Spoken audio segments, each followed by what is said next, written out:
Chapter 24. Baba's Wit and Humor, Chana Leela, Hemant Pant, Sudama, Anna Chinchanikar versus Maushi Bai. Preliminary. Unless we surrender our ego to the feet of our Sadguru, we will not succeed in our undertaking. If we become egoless, then our success is assured. By worshipping Sai Baba, we attain both the objects, worldly and spiritual, and are fixed in our true nature and get peace and happiness.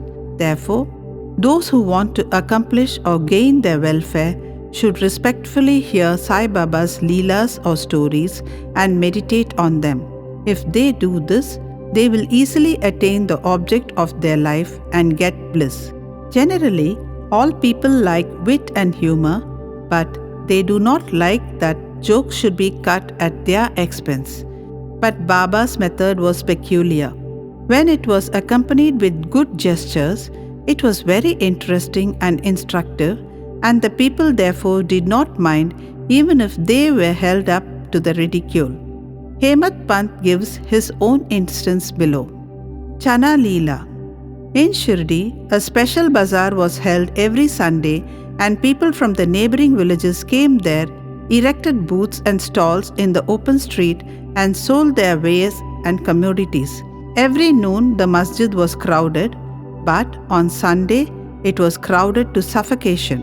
On one such Sunday, Hemant Pant sat in front of Baba, shampooing his legs and muttering God's name. Shama was on Baba's left, Vaman Rao to his right.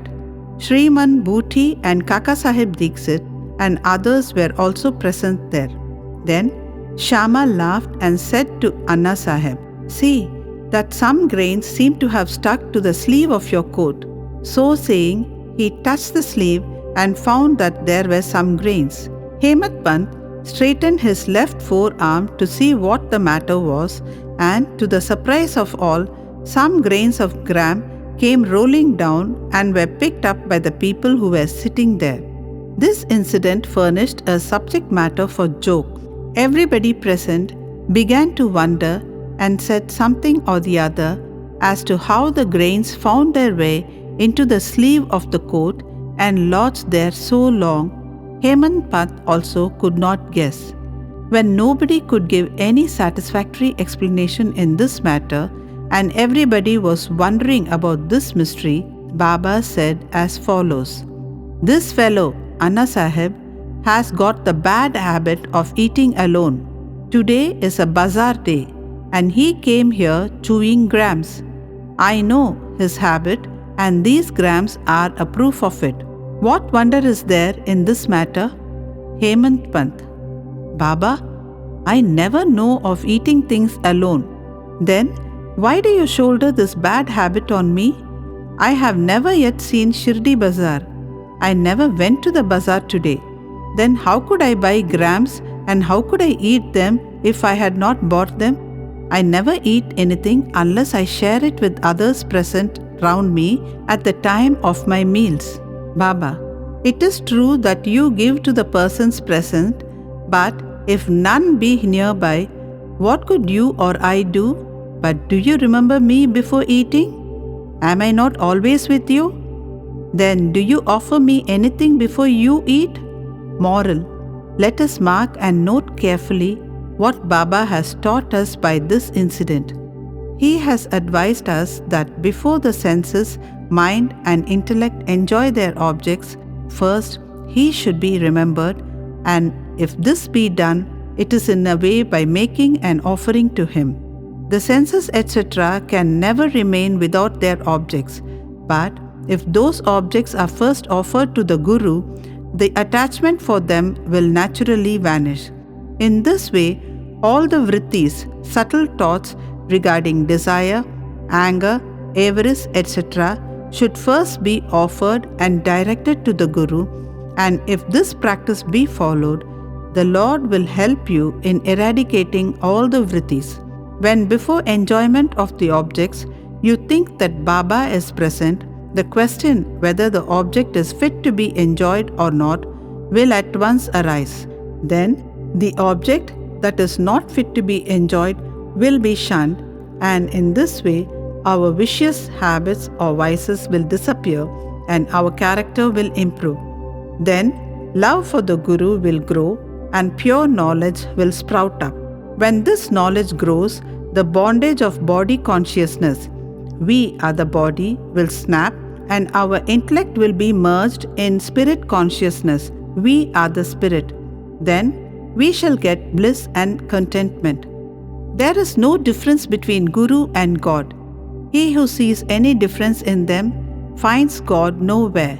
So, leaving aside all ideas of difference, we should regard Guru and God as one, and if we serve our Guru as stated above, God will be certainly pleased, and by purifying our minds will give us self-realization.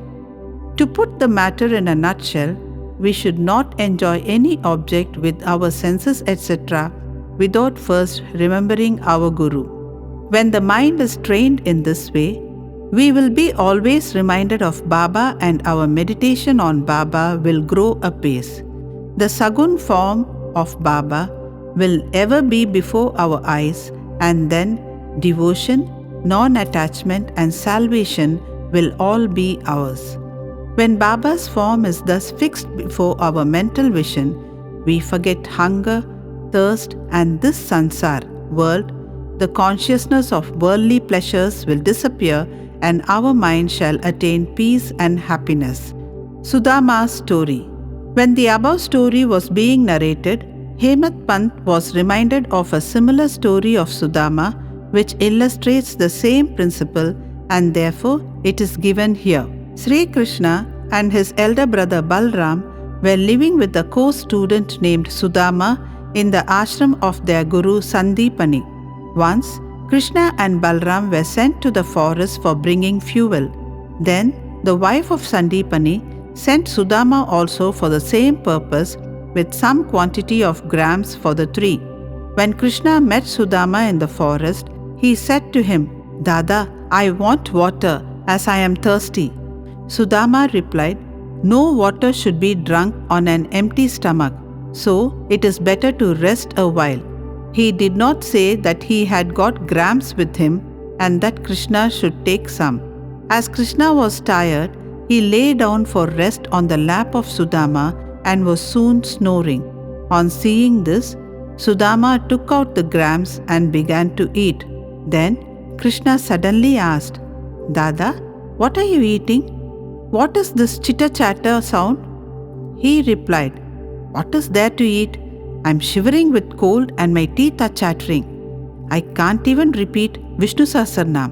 Hearing this, the omniscient Krishna said, "I just had a dream in which I saw a man eating things of another, and when asked about this, he said, 'What dust should he eat?' meaning thereby that he had nothing to eat. The other man said, 'Let it be so. Dada, this is only a dream. I know that you won't eat anything without me. Under the influence of the dream, I asked you what you were eating." If Sudama had known the omniscient Sri Krishna and his Leelas, he would not have acted as he did. Therefore, he had to suffer for what he did. Though he was a chum of Sri Krishna, he had to pass his later life in utter poverty. But when he later offered Krishna a handful of parched rice earned by his wife with her own labor, Krishna was pleased and gave him a golden estate to enjoy. This story should be remembered by those who have the habit of eating things alone without partaking them with others.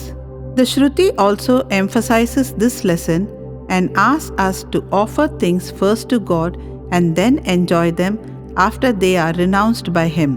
Baba also has taught us the same lesson in his inimitable and humorous way. Anna Chinchanikar versus Maushi Bai. Hemat Pant now describes another witty incident in which Baba played a peacemaker's part. There was one devotee by name Damodar Ghanshyam Babare, alias Anna Chinchanikar. He was simple, rustic and straightforward. He cared for nobody, always spoke plainly, and carried all dealings in cash. Though he looked outwardly harsh and uncompromising, he was good-natured and guileless. So, Sai Baba loved him. He has willed away all his property to Sai Baba Sansthan, Shirdi. One day, like others serving Baba in their own way, this Anna was shampooing the left arm of Baba, which rested on the katada railing. On the right side, one old widow named Venubai Kaujalgi, whom Baba called Mother, and all others called Maushi Bai, Mother's sister, was serving Baba in her own way. This Maushi Bai was an elderly woman of pure heart. She clasped the fingers of both her hands round the trunk of Baba and was at this time massaging Baba's abdomen. She did this so forcibly that Baba's back and abdomen became flat and Baba moved from side to side. Anna on the other side was steady, but Maushiba's face moved up and down with her strokes. Once it so happened that her face came very close to Anna's. Being of witty disposition, she remarked, "Oh, this Anna is a lewd fellow. He wants to kiss me. Even being so old with grey hair, he feels no shame in kissing me." These words enraged Anna, and he pulled up his sleeve and said, "You say that I am an old bad fellow? Am I quite a fool? It is you who has picked up a quarrel with me." All the persons present there were enjoying this encounter between them. Baba, who loved both of them equally and wanted to pacify them, managed the affair very skillfully. Lovingly he said, "Oh Anna, why are you unnecessarily raising this hue and cry? I do not understand what harm or impropriety is there when the mother is kissed." Hearing these words of Baba, both of them were satisfied, and all the persons laughed merrily and enjoyed Baba's wit to their heart's content. Baba's characteristics. His dependency on Bhaktas. Baba allowed his devotees to serve him in their own way and did not like any other persons interfering in this. To quote an instance, the same Maushi Bai was on another occasion kneading Baba's abdomen. Seeing the force used by her, all other devotees felt nervous and anxious. They said, "Oh Mother, be more considerate and moderate, otherwise you will break Baba's arteries and nerves." At this, Baba got up at once from his seat and dashed his satka on the ground. He got enraged and his eyes became red like live embers. None dared to stand before Baba. Then he took hold of one end of the satka with both hands and pressed it in the hollow of his abdomen. The other end he fixed to the post and began to press his abdomen against it. The satka, which was about 2 or 3 feet in length, seemed all ready to go into the abdomen, and the people feared that the abdomen would be ruptured in a short time.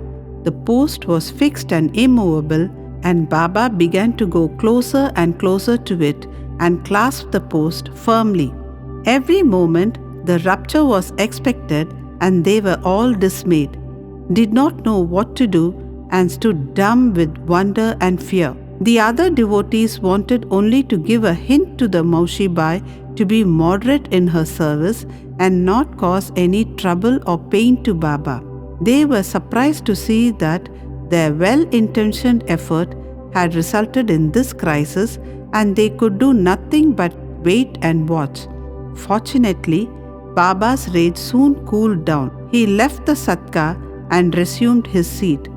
From this time onward, the devotees took the lesson that they should not meddle with anybody but allow him to serve Baba as he chooses, as he was capable to gauge the merits and worth of the service rendered unto him. Bow to Sri Sai, peace be to all.